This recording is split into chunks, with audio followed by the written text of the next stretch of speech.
રાજકોટ મહાનગરપાલિકા દ્વારા central zoo authority of ઇન્ડિયાના માર્ગદર્શન મુજબ ઝૂનો વિકાસ કરવામાં આવી રહેલો છે। હાલ અત્યારે રાજકોટ ઝૂ ખાતે 69 જુદી જુદી પ્રજાતિઓના ટોટલ 595 પ્રાણી પક્ષીઓ પ્રદર્શિત કરવામાં આવી રહેલા છે। ઝૂ શાખા દ્વારા દર વર્ષે વન્ય પ્રાણીઓ અને પક્ષીઓને જુદી જુદી ઋતુઓમાં એની હેલ્થને ધ્યાનમાં રાખી વાતાવરણની કોઈ વિપરીત અસર ન થાય તે માટે ખાસ કાળજી રાખવામાં આવતી હોય છે। અત્યારે હાલ ઉનાળાની ઋતુ ચાલી રહી છે, ગરમી દિવસે દિવસે વધતી જાય છે। આ ગરમીની ઋતુમાં વન્ય પ્રાણીઓની અને પક્ષીઓમાં કોઈપણ જાતની એની હેલ્થને ધ્યાને રાખી કોઈ વિપરીત અસર ન થાય, કોઈ બીમાર ન પડે, કોઈ ડિહાઇડ્રેશન ન થાય, કોઈ પ્રાણીઓને ઝાડા ઉલટી ન થાય તે માટે ખાસ તકેદારી રાખવામાં આવતી હોય છે। આ તકેદારી વન્ય પ્રાણીઓના બિહેવિયરને ધ્યાનમાં રાખી અને ખાસિયતને ધ્યાનમાં રાખી અને તૈયારી કરવામાં આવતી હોય છે। જેમાં હું વાત કરું મોટા કદના પ્રાણીઓ જેમાં સિંહ, વાઘ, દીપડા, રીંછ આવા મોટા કદના જે પ્રાણીઓ જે છે એ પ્રાણીઓના પાંજરાની અંદર વિશાળ પાંજરા હોય છે અને પાંજરાની અંદર લોટ ઓફ ખૂબ જ મોટી માત્રાની અંદર વૃક્ષારોપણ કરવામાં આવતું હોય છે। ઉપરાંત આ પ્રાણીઓના પીવા માટે મોટા મોટા પોન્ડ બનાવવામાં આવતા હોય છે, જેથી કરીને આફ્ટરનૂનની અંદર જે પ્રાણીમાં ગરમી વધે, તડકો વધે એવા સમયે એ પ્રાણી જે પીવાના પાણીના જે મોટા પોન્ડ હોય છે એની અંદર પણ બેસી અને પોતાની ટેમ્પરેચર મેન્ટેન કરતા હોય છે। આ ઉપરાંત પ્રાણીઓને બેસવા માટે નેચરલ જે કહેવાય ને આર્ટિસ્ટિક હટ બનાવવામાં આવેલી હોય છે, જે લાકડા ટાઈપની હોય છે અને પ્રાણીઓ એના બેસી અને છાંયડાનો લાભ લેતા હોય છે।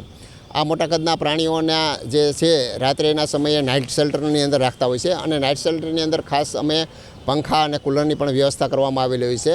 અને ખોરાક અને પાણીની વાત કરું તો આ પ્રાણીઓના પાંજરામાં જે પાણીની કુંડી હોય છે એમાં ડિહાઇડ્રેશન ન થાય, ડાયરિયા ન થાય તે માટે ખાસ પ્રકારનું ORS જે પાવડર હોય છે એની અંદર મિક્સ કરતા હોય છે અને પ્રાણીઓના ખોરાકની અંદર મલ્ટીવિટામિન્સ અને કેલ્શિયમ પ્રોવાઈડ કરતા હોય છે।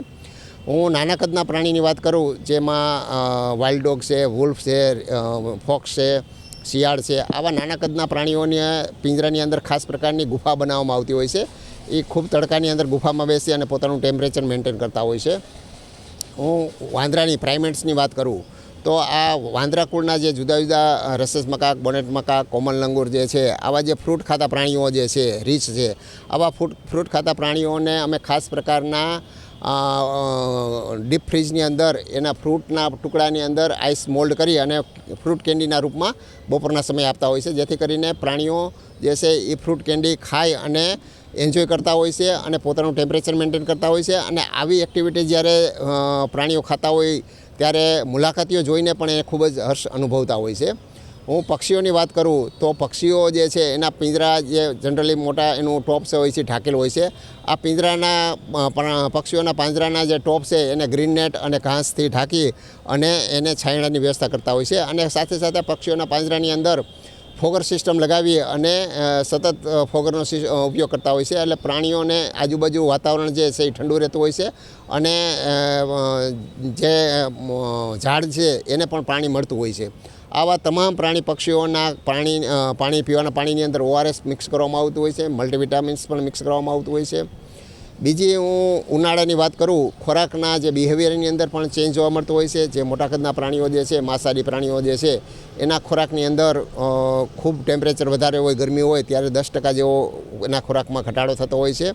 જ્યારે રેપ્ટાઇલ્સ જે છે, મગર છે, જુદા જુદા સાપ છે, એના ખોરાકની અંદર અત્યારે વાતાવરણના ગરમીના હિસાબે ખોરાકનો વધારો થતો હોય છે। આ બે એક વિપરીત પરિસ્થિતિ અમને વન્ય પ્રાણી પક્ષીઓના વર્તનમાં જોવા મળતી હોય છે।